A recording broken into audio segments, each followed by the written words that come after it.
तो गाइस कैसे हैं आप सब लोग। डीमन ब्लेड के एपिसोड 26 के साथ हाजिर हो। तो लास्ट एपिसोड के एंड हमने देखा था कि डम डम अपनी कहानी सुना रहा था कि जहां पर उसका भाई जो होता है अपनी वाइफ के लिए फोस्टर ब्रदर के साथ वहां पर चैलेंज को एक्सेप्ट कर लेता है, लेकिन वहां पर दोनों की फाइट जो होती है वो 100 स्लैशेस तक चलती है। दोनों की फाइट के बाद फोस्टर ब्रदर जो कि कमीना इंसान था वो इस फाइट को जीत जाता है। उसके फाइट को जीतने पर क्योंकि आटम पवेलियन के लोग जो थे वो अपने रूल्स को फॉलो करवाते हैं, तो इसी वजह से हमें अपनी फैमिली की हेयरलूम यानी अपनी स्वर्ड उसे देनी पड़ी और स्वर्ड और उसकी वाइफ दोनों को अपने साथ लेकर वहां पर से चला गया। उसके बाद डम डम कहता है कि मेरे ब्रदर को इस बात से बहुत बड़ा झटका लगा, ये तो उसकी इज्जत की बात, इसी वजह से अब जहां पर उसने अपने बिजनेस को छोड़ दिया, यानी कि वो दुकान के वो बिल्कुल भी नहीं बैठता था, ना ही जहां पर अपनी फैमिली बिजनेस को संभालता था। वो सारा दिन सिर्फ और सिर्फ मार्शल आर्ट्स की प्रैक्टिस करता रहता ताकि वो जहां पर दोबारा से जाकर अपने उस फोस्टर ब्रदर को चैलेंज कर सके और अपनी वाइफ को साथ ही अपनी फैमिली की स्पेशल स्वर्ड को वापस लेकर आ सके। तकरीबन 1 साल की मेहनत के बाद उसने फिर से वहां पर फैसला किया कि अब वो जाकर उसे चैलेंज करेगा और वो आटम पवेलियन में जाता है। अपनी फैमिली के जितने भी कागजात होते हैं, जितने बिजनेस की दुकानों के कागजात होते हैं, वो सारे अपने साथ लेकर जाता है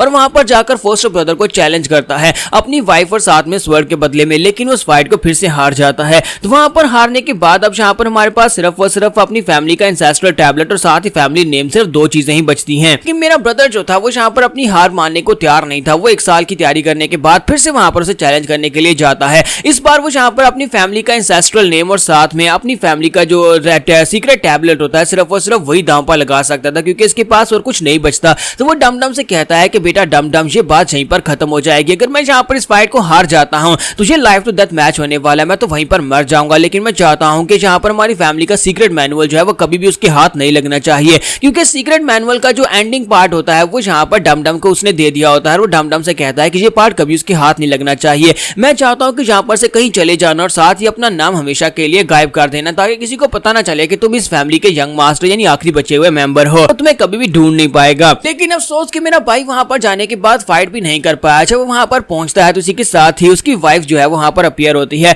तो उसकी वाइफ वहां पर आती है, उसके सामने आकर खड़ी हो जाती है फाइट स्टार्ट होने से पहले और उससे कहती है कि मेरे हस्बैंड, तुम्हें नहीं लगता कि तुम्हें अब यहाँ पर ये सब कुछ बस कर देना चाहिए? क्या तुम्हें पता है कि जब मैं तुम्हें यहाँ पर बिजनेस ट्रिप के ऊपर भेजती थी उस वक्त यहाँ पर मैं किसके साथ सोती थी? शायद तुम्हें नहीं पता, मैं उस वक्त तुम्हारे फोस्टर ब्रदर के साथ ही सोती थी। ये सब कुछ शुरुआत से हमारी प्लान था। मैं उसकी कजन बनकर यहाँ पर आई थी ताकि मैं यहाँ पर तुम्हारे साथ शादी करके तुम्हारी फैमिली के जितने सीक्रेट्स हैं वो सारे के सारे तुमसे ले सकूं। लेकिन मुझे ये नहीं पता था कि तुम इस हद तक यहाँ पर मुझे लेने के लिए 2 या 3 बार भी फाइट करने को तैयार हो जाओगे, इसलिए बस करो, बहुत हो गया। ये बात सुनते ही वहां पर डम डम के बड़े भाई को झटका लगता है, जिसके बाद यहाँ पर उनकी फाइट का नतीजा ये निकलता है कि वो हार जाता है, बहुत ही बुरी हालत में जख्मी होकर वहां पर से वापिस आता है। तो वो डम डम को बताता है कि डम डम, उस औरत ने यहाँ पर शुरुआत से हमें धोखा दिया है, वो असल में उसी कमीने लड़के के साथ ही जिसे हमारे डैड हमारा भाई बनाकर घर ले आए थे। शुरुआत से सिर्फ और सिर्फ हमारी फैमिली का बिजनेस और हमारी फैमिली का नाम लेने के चक्कर में थे। मैं चाहता हूं कि तुम यहाँ पर से चले जाओ, यहाँ पर दोबारा कभी लौट कर मत आना। तुम्हारे पास हमारी फैमिली का नाम है लेकिन उसे कभी यूज नहीं कर सकते। तुम अपना नाम चेंज कर लेना ताकि तुम यहाँ पर कभी पकड़े ना जाओ, किसी को पता नहीं चलना चाहिए।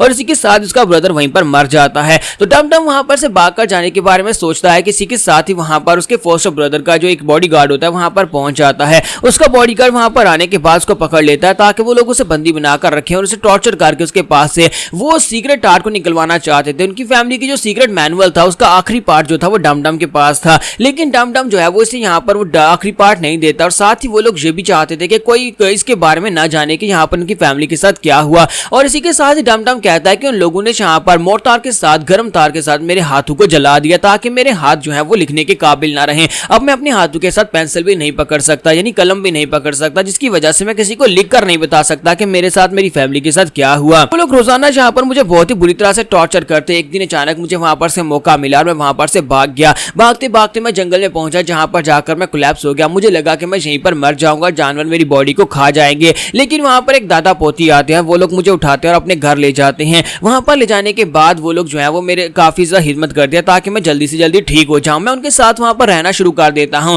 और उनके साथ वहां पर मैं डेली के काम किया करता था, जैसे लकड़ी काटना और जंगल से जड़ी बूटियां उखाड़ कर लाना। लेकिन ये जो खुशी थी ज्यादा दिन तक नहीं चल पाई। एक दिन मैं उनके साथ जंगल से जड़ी बूटियां लेने के लिए जा रहा था, किसी के साथ ही वहां पर उस मेरे फोस्टर ब्रदर का बॉडीगार्ड पहुंचा। तो वहां पर पहुंचने के बाद उस बंदे ने मेरे उस ग्रैंडपा को मार दिया और साथ ही उस लड़की के साथ 3 दिन तक वो लगातार रेप करता रहा। साथ ही मुझे वहां पर टॉर्चर करते रहे ताकि मैं यहाँ पर उन्हें सैंडिंग के बारे में बताऊं, क्योंकि वो बहुत ज्यादा गुस्से में थे। तो ये बात सुनते ही गवर्नर जो होते हैं वो गुस्सा हो जाते हैं और कहते हैं कि उस कमीने की हिम्मत कैसी हुई यहाँ पर तुम्हारे और आम लोगों के साथ ये सब कुछ करवाने की। मुझे जल्दी से बताओ कि आखिर वो कमीना इंसान कौन था जिसने यहाँ पर तुम्हारी फैमिली के साथ ये सब कुछ किया है। तो ये बात सुनते ही डम डम जो होता होता है वहां पर खामोश होता है। तो डम डम पहले खामोश होता है, फिर साथ इशारा करते हुए जुई चेंगफेंग की तरफ हाथ करता है और कहता है कि ये वो कमीना इंसान था, यही वो फोस्टर ब्रदर था जिसके बारे में मैंने सारी की सारी कहानी सुनाई है। तो हमारा पाइली जो होता है उसको वहां पर ट्रांसलेट करता है और कहता है कि ये यहाँ पर जिसके बारे में बात कर रहा है वो इसका फोस्टर ब्रदर जुई चेंगफेंग था। जुई चेंगफेंग ने यहाँ पर इसके पास इसका फैमिली का नेम छीना है। डम डम का असली नाम जुई चेनहाई है,